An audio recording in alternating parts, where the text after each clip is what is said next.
Hello student, welcome you all in Stuti Academy. Here we are today for solving a solution for JEE main problem dated 24 June. This is first shift question, so let's start. This is question number 1. A block is projected over a rough surface with speed 9.8 meter per second. If coefficient of friction of surface block interface is 0.5, find distance after which block stops. तो ये question जो है ये इसको easy category में रखेंगे। Question है ये कि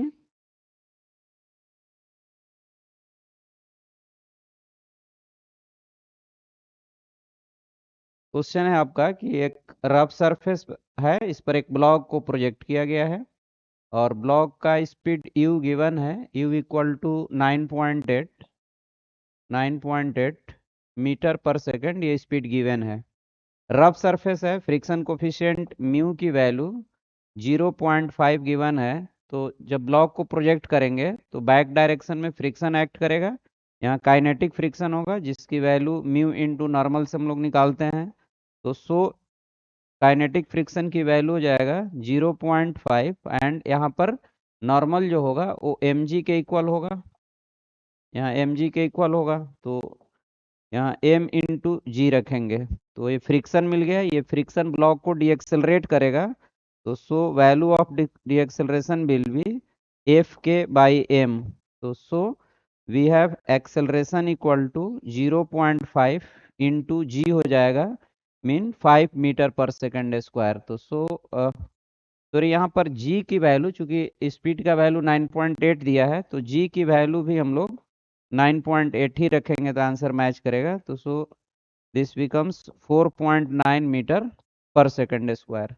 इसके बाद चूंकि डी एक्सेलरेशन मालूम है, u मालूम है and we have to find distance after which block stop, so हमें ये फॉर्मूला अप्लाई करना चाहिए। V square equal to u square minus 2as। यहाँ v को 0 पुट करेंगे, u 9.8 का स्क्वायर है माइनस 2, a की वैल्यू 4.9 है तो ये 4.9 हो गया इंटू एस।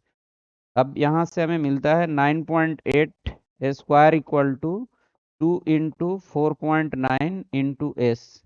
तो एस इक्वल टू 9.8 का स्क्वायर डिवाइडेड बाय ये 4.9 इंटू 2 भी 9.8 होगा। तो ये कट जाएगा और एस की वैल्यू आ गई हमारी 9.8। तो यहाँ पर आंसर हमारा 2 हो जाएगा। तो आई होप कि ये समझ में आया होगा। अब हम नेक्स्ट क्वेश्चन देखते हैं।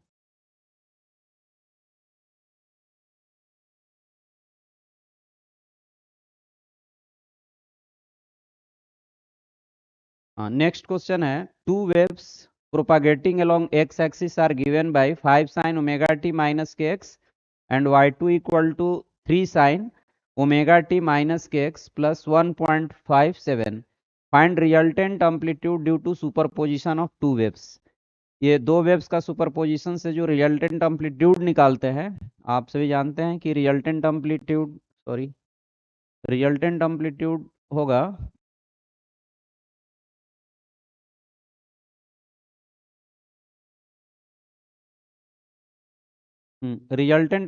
जो निकालते हैं उसके लिए इस फॉर्मूला को यूज करते हैं। A resultant equal to a1 square plus a2 square plus 2a1 into a2 into cos del का रूट हम लोग करते हैं, जहाँ पर डेल फेज डिफरेंस होता है दोनों वेव के बीच में। यहाँ पर फर्स्ट वेव का phase omega T minus K X है एंड सेकेंड वेव का फेज है omega T minus K X plus 1.5। अगर हम इसको फाई वन बोलेंगे, this is phi one and that is phi two. तो और finding del we have to do phi two minus phi one की mod. तो दिस कम्स 1.57, मीन ये pi by 2 हो जाएगा। तो फेज डिफरेंस हमारा आ गया पाई बाई 2। अब इस इक्वेशन में पुट कर लेंगे तो हमें ए आर की वैल्यू मिल जाएगी। तो A R mean resultant amplitude हो जाएगा 5 का स्क्वायर प्लस 3 का square plus 2 5 into 3 into cos pi by 2। But cos pi by 2 की वैल्यू 0 होने से ये टर्म 0 हो जाएगा। So we have f real a resultant equal to 25 plus 9 का root, that is this is root under of 34। तो सो इसका option number 4 हमारा आंसर हो जाएगा। अब हम लोग नेक्स्ट क्वेश्चन को चलते हैं।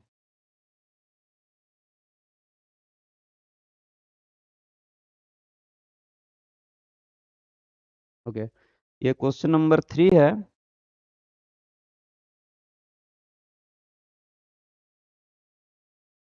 Question number 3, a space between two convex lens of refractive index mu equal to 3/2 each and focal length f equal to 40 cm is filled with water of refractive index mu equal to 4/3. Find focal length of the new system.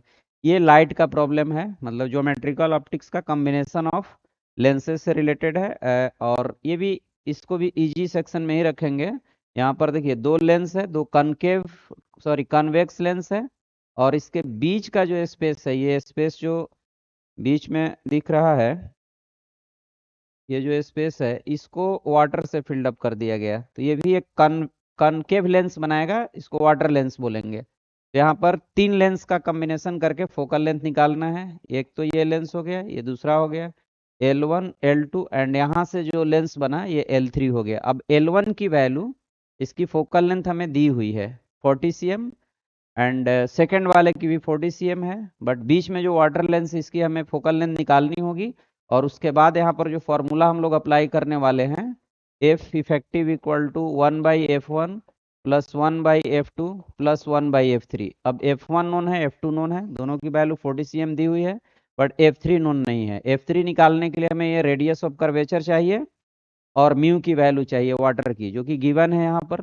देखिए mu की value 4/3 given है, okay, लेकिन are की value नहीं दिया हुआ है। But हम इसके इंफॉर्मेशन से, चूंकि यहाँ पर फोकल लेंथ इस लेंस का दिया हुआ है, रिफ्रैक्टिव इंडेक्स दिया हुआ है, तो हम आर वर्कआउट कर सकते हैं। सो फर्स्ट ऑफ ऑल हमें आर निकालना है। तो 1/f equal to mu minus 1/r1 minus 1/r2 को यूज करते हैं। यहाँ पर 1/40 हो जाएगा। म्यू की वैल्यू 3/2 गिवन है, ओके, तो 3/2 माइनस 1, एंड आर तो निकालना है, तो 1/r माइनस 1/-r हो जाएगा। इसका आर पॉजिटिव लेते हैं और इसका निगेटिव लेते हैं, क्योंकि इसका सेंटर इधर है और इस सरफेस का सेंटर इधर है, इसलिए इसको ऊपर ने पॉजिटिव साइन रखा और सेकंड वाले को निगेटिव साइन रखा। तो सो हमारा आएगा 1/40 इक्वल टू 1/2 इंटू 1/2 r हो जाएगा, है ना। r/2 सॉरी r, ये हो जाएगा। यहाँ पर हम लोग करते हैं,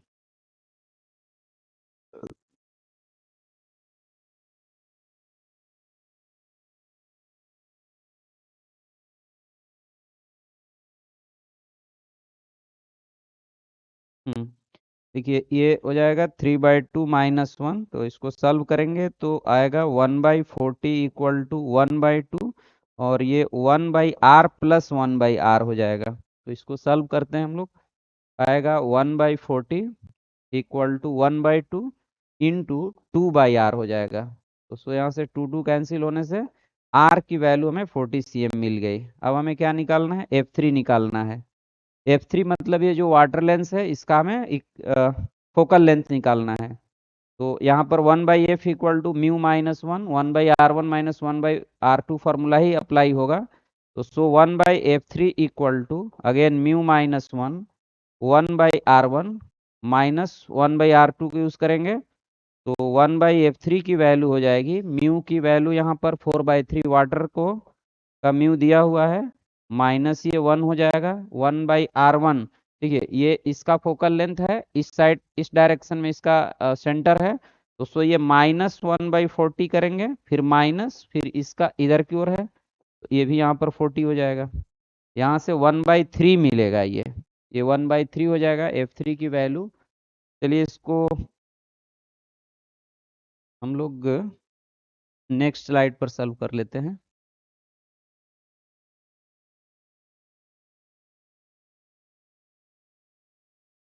हम्म हाँ, यहाँ पर हमें मिला था 1/,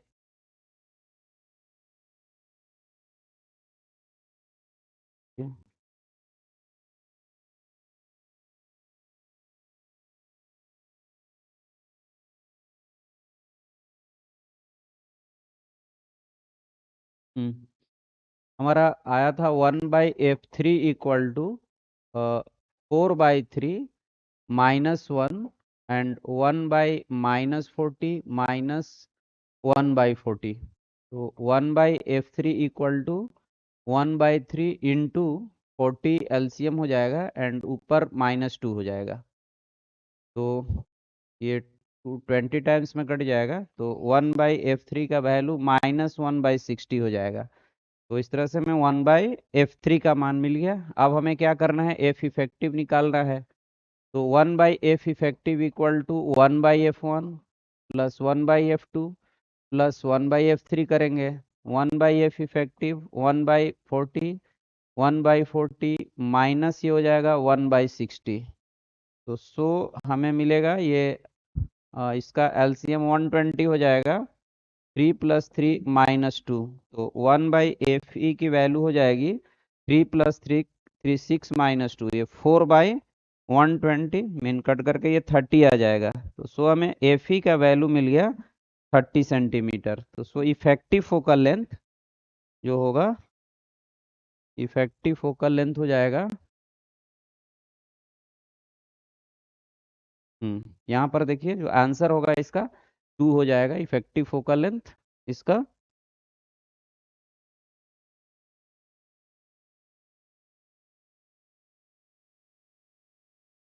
इसका इफेक्टिव फोकल लेंथ 30 हो जाएगा। अब हम लोग क्वेश्चन नंबर 4 को देखते हैं। क्वेश्चन नंबर 4, हाँ, a liquid drop, a liquid drop,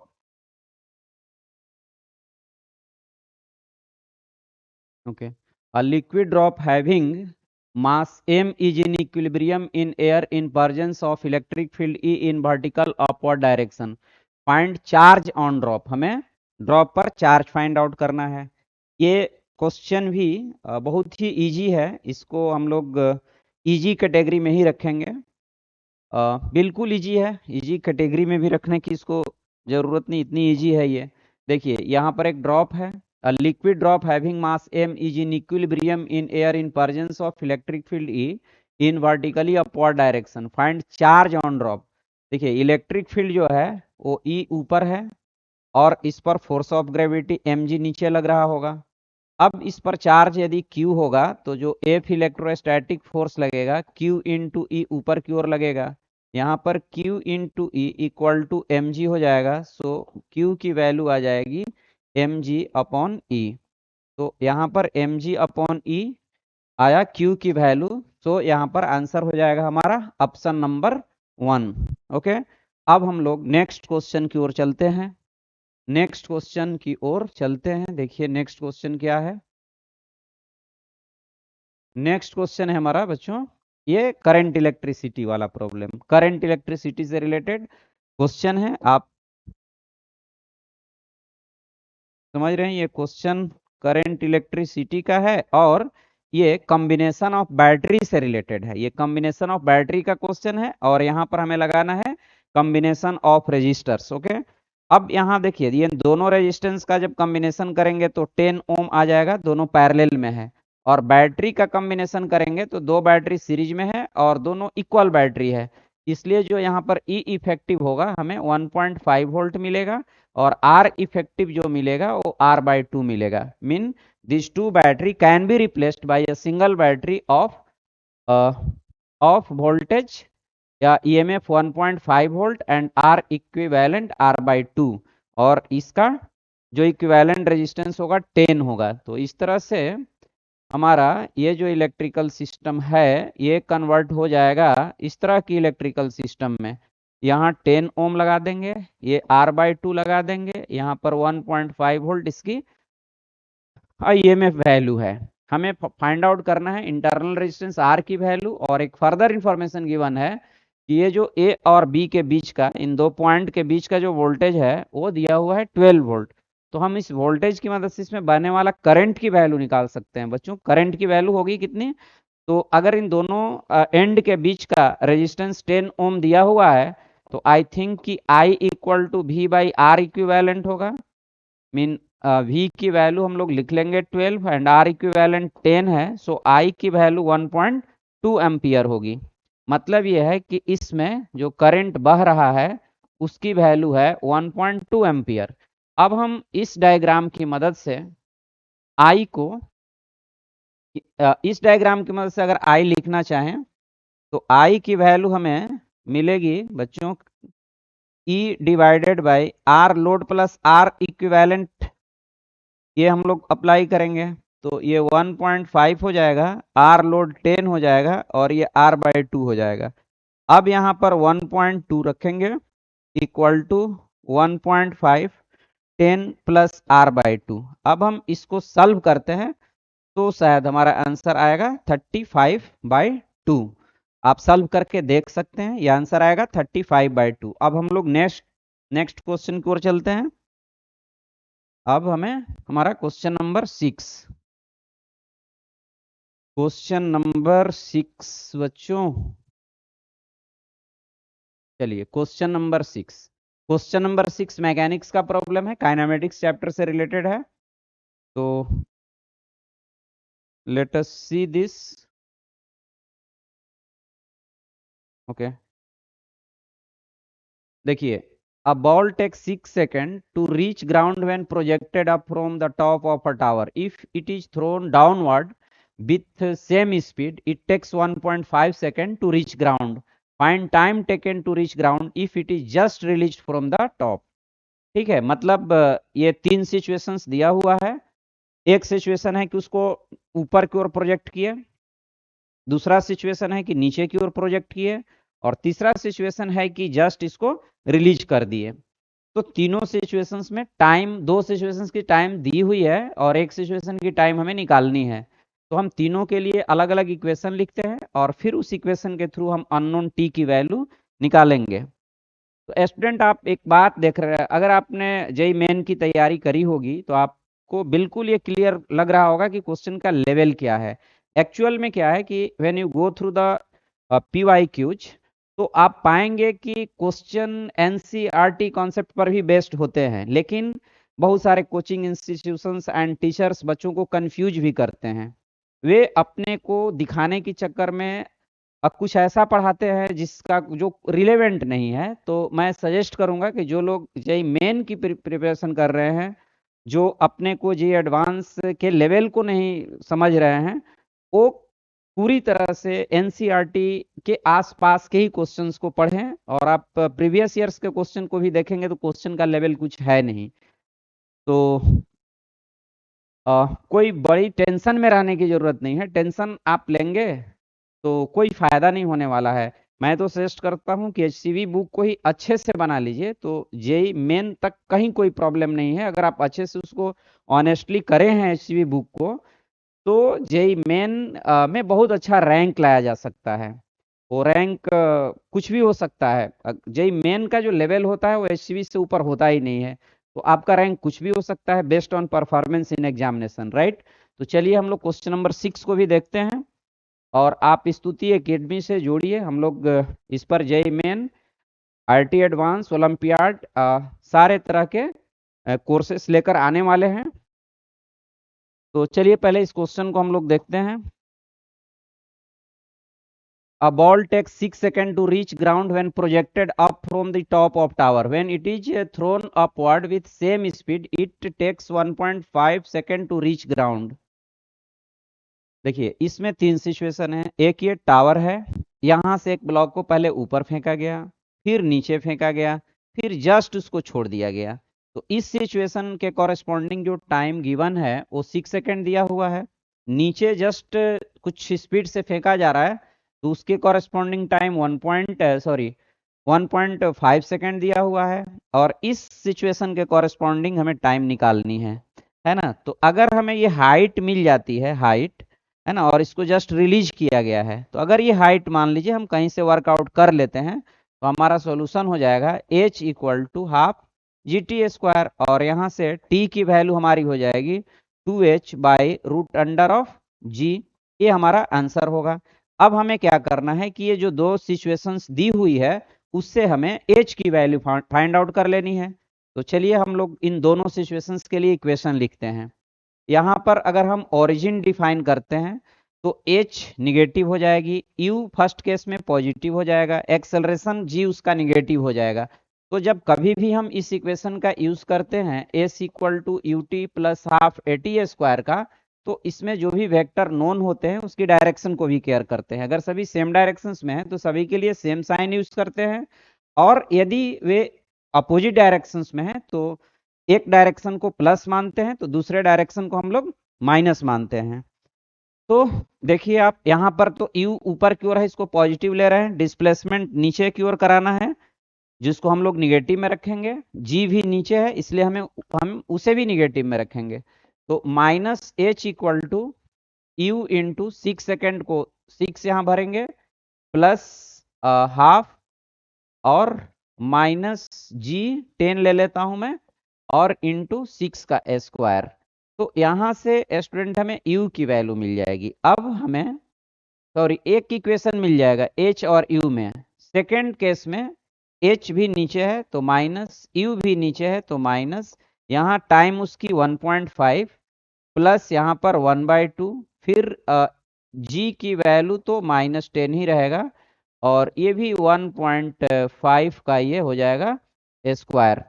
तो यहाँ से u और h में दो इक्वेशन हमें मिल गई, ये इक्वेशन फर्स्ट और इस इक्वेशन सेकंड, इन दोनों को सॉल्व कीजिए, h की वैल्यू आएगी और h की वैल्यू यहाँ पुट करेंगे तो हमें आंसर मिलेगा 3 सेकेंड। आप इसे पुट करके सॉल्व कर लेंगे।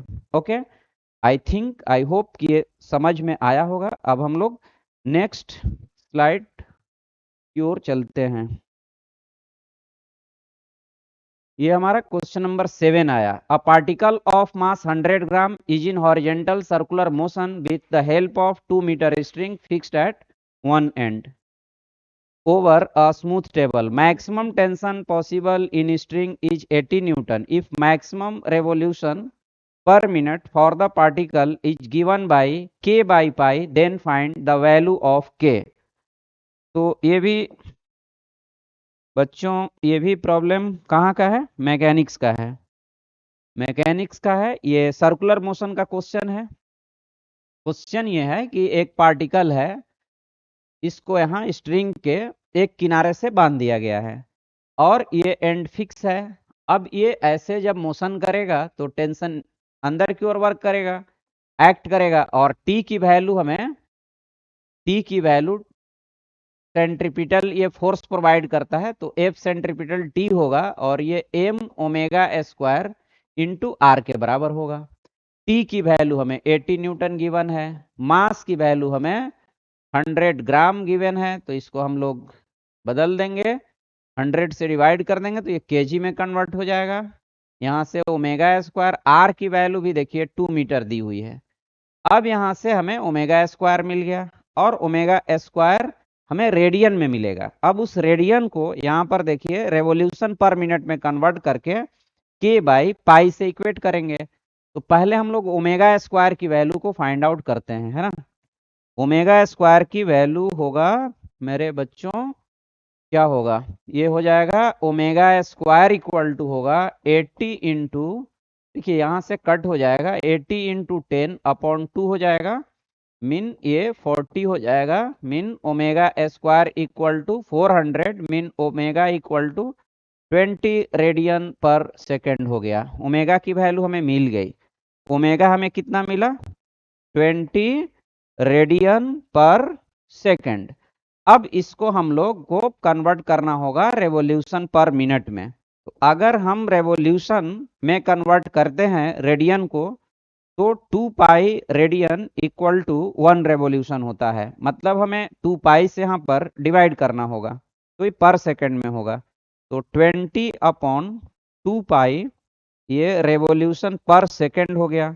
अब पर मिनट में कन्वर्ट करना है तो 60 से भी ऊपर मल्टीप्लाई करेंगे, तो यहाँ 60 हो जाएगा, 2 पाई हो जाएगा, एंड ये हो जाएगा आपका रेवोल्यूशन पर मिनट, तो ये होगा 10, मीन आया हमारा 600 बाई पाई रेवोल्यूशन पर मिनट, जिसको हमें इक्वेट करना है के बाई पाई से।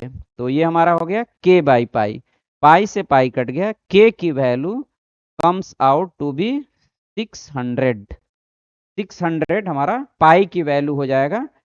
तो ऑप्शन में 600 दिया होगा, आप टिक कर लेंगे। तो ये क्वेश्चन थोड़ा मॉडरेट टाइप का है, क्योंकि इसमें कन्वर्जन का यूज कर दिया है। एक्चुअली यहाँ से बहुत टफ या फिर इसको हम बहुत इजी नहीं बोलेंगे। चलिए, मॉडरेट क्वेश्चन है, मॉडरेट कैटेगरी में इसको रखेंगे। अब नेक्स्ट क्वेश्चन की ओर हम लोग चलते हैं। नेक्स्ट क्वेश्चन है हमारा question number 8। Question number 8, what height weight of object is 1/3 of weight at surface of earth। तो बच्चों, आप समझ रहे होंगे कि ये क्वेश्चन है हमारा किस चैप्टर का? ग्रेविटेशन चैप्टर का। ग्रेविटेशन में आप लोगों ने पढ़ रखा है कि जैसे जैसे हाइट बढ़ती है वैसे वैसे एक्सेलरेशन ड्यू टू ग्रेविटी की वैल्यू कम होती है। तो यहाँ पर एक्सेलरेशन ड्यू टू ग्रेविटी का वैल्यू का वेरिएशन जो हाइट के साथ होता है, this is govern according to equation G dash equal to g1 plus h by R का स्क्वायर, इससे गवर्न होता है। क्वेश्चन है कि जो वेट होना चाहिए 1/3 होना चाहिए सरफेस वाले वेट का। तो सरफेस पर g की वैल्यू, सरफेस पर अगर हम वेट निकालते हैं तो इसको mg लिखते हैं। किसी हाइट पर निकालेंगे तो यहाँ की मान लो g dash acceleration due to gravity है, तो यहाँ पर जो वेट होगा वो mg डैश होगा। अब अकॉर्डिंग टू गिवन क्वेश्चन, जो mg डैश की जो वैल्यू हमें दी हुई है वो mg/3 दी हुई है। तो इससे हमें क्या कंक्लूजन मिला कि जी डैश की वैल्यू g/3 होनी चाहिए। यानी हमसे क्वेश्चन पूछा है कि कितने हाइट पर g की वैल्यू चेंज होकर के g/3 हो जाएगी। अर्थ सरफेस पर जो g की वैल्यू है उसका 1/3 हो जाएगा। तो ऑब्वियसली इस इक्वेशन का यूज होगा, और यहाँ पर हम लोग g/3 equal to g1 plus h by R square put करेंगे। g कट होगा एंड हमें मिलेगा 1/√3 equal to 1 plus h by R. दोनों साइड हमने रूट कर लिया एंड हमें यहाँ से मिल गया student 1/√3 equal to 1/1 plus h by R, mean 1 plus h by R equal to 1/√3। Okay, अब हम क्या करने वाले हैं? अब हम h by R equal to लिख सकते हैं 1/√3 माइनस 1। कहीं कोई कैलकुलेशन मिस्टेक हो रहा है क्या बच्चों? 1 plus h by R equal to, हाँ हो रही है ना, यहाँ पर √3 होगा। ओके, ये √3 आप लिखेंगे, √3 लिखेंगे तो आ गया हमारा 1 plus h by R equal to √3, mean h by R equal to √3 minus 1। ये इंप्लाई करेगा h equal to √3 minus 1 into R. तो इस तरह से हमारा ऑप्शन नंबर 3 इसका आंसर हो जाएगा। इसे भी हम इजी कैटेगरी के ही क्वेश्चन में रखने वाले हैं। ये भी इजी कैटेगरी का ही क्वेश्चन है। चलिए, अब हम नेक्स्ट क्वेश्चन की ओर चलते हैं। Maximum speed of emitted electron during photo electric effect from metal for light of frequency of 2 times of the threshold frequency is V, and for another light of frequency 5 times of threshold frequency is V2, then find ratio of V2 by V1। Question photo electric effect का है। Photo electric effect का जो Einstein equation है उस पर based question है, आप सभी समझ रहे होंगे। फोटो इलेक्ट्रिक इफेक्ट से हर बार क्वेश्चन पूछता है, बार बार क्वेश्चन पूछता है। क्लास में आप लोगों को बताया जाता है कि ये टॉपिक्स वेरी वेरी इंपॉर्टेंट है, और लकली देखिए ये एक क्वेश्चन उससे मिल भी गया। ये काफ़ी इजी क्वेश्चन तो नहीं, इसको भी चलिए मॉडरेट कैटेगरी में ही रख लेते हैं। तो maximum speed of emitted electron, maximum kinetic energy K max equal to h nu minus 5। Einstein equation को आपने बार बार यूज किया होगा। चलिए एक बार और यूज करते हैं यहाँ। तो यहाँ पर के मैक्स की वैल्यू बच्चों कितनी लिखते हैं हम लोग? h न्यू माइनस 5 लिखते हैं, h न्यू माइनस 5। अब 5 थ्रेशोल्ड फ्रीक्वेंसी क्या होता है? हम 5 इक्वल टू 5 वर्क फंक्शन होता है, और ये h into nu T H होता है। अब हम यहाँ पर लिख सकते हैं हाफ एम वी वन का square h into two nu T H minus H nu T H, तो we have h nu T H. तो इस तरह से स्टूडेंट हमारा half M v one square becomes equal to h nu T H, and this is equation number A. Next जो further information है that is for another light of frequency 5 times of threshold frequency is V two mean, अब दूसरा हमें हम frequency वाली light use कर रहे हैं जिसकी value 5th time of threshold frequency है। तो सो हमारा नेक्स्ट इक्वेशन होगा half M V square V two square equal to H into 5 nu T H minus H nu T H, ये वर्क फंक्शन की वैल्यू है। तो half M V two square equal to 4h nu T H, this is equation number B. अब हमें v2 by v1 निकालना है, so we should divide b by equation a, and thus we get v2 square by v1 square equal to 4h nu T H by 2, sorry ये h nu T H, तो ये cancel होगा और इस तरह से v2 square by v1 square की value 4/1 implying v2 by v1 2:1 mean ratio 2 हो जाएगा। तो इस तरह से हमारा ऑप्शन नंबर 1 आंसर हो जाएगा। अब हम नेक्स्ट क्वेश्चन की ओर चलते हैं। नेक्स्ट क्वेश्चन है हमारा, नेक्स्ट क्वेश्चन है हाँ, two metal M1 and M2 of thermal conductivity K1 and K2 are joined end to end as shown in figure. Temperature are shown in figure. Then find K2. K की value given है। Sorry ये K1 है, actually K नहीं है, ये K1 है। वहां पर बच्चों K1 की वैल्यू दी हुई है। ओके, तो चलिए ये थर्मल कंडक्टिविटी का क्वेश्चन है, हीट एंड थर्मोडायनेमिक्स आपने पढ़ा होगा, तो ये थर्मल कंडक्टिविटी का क्वेश्चन है। हमें K2 की वैल्यू फाइंड आउट करनी है। तो इस स्लैब में जो हीट फ्लो रेट होगा वो इस स्लैब में भी होगा। इस स्लैब में हीट फ्लो रेट आप कैसे लिखेंगे, K1 इंटू ए इंटू ये दोनों एंड का टेम्परेचर डिफरेंस 20 बाई यहाँ से यहाँ तक का लेंथ 16 इक्वल टू होगा इस स्लैब में जो टेम्परेचर जो हीट फ्लो रेट होगा उसके, क्योंकि इधर से जो भी हीट आता है वो दूसरे वाले स्लैब से बाहर निकलेगा, कहीं कोई हीट का एक्यूमुलेशन नहीं होता है। तो फिर इसके लिए जब हम लोग लिखेंगे तो K2 इंटू ए इंटू यहाँ से यहाँ का डिफरेंस 80 हो जाएगा एंड यहाँ 8 हो जाएगा, ए से ए कैंसिल आउट हो जाएगा और ये 20 से 80 4 टाइम्स में, फिर ये 2 टाइम्स में। तो we have K1 by 16 equal to K2 by 2 mean हमें अच्छा K2 की वैल्यू वर्कआउट करनी है। तो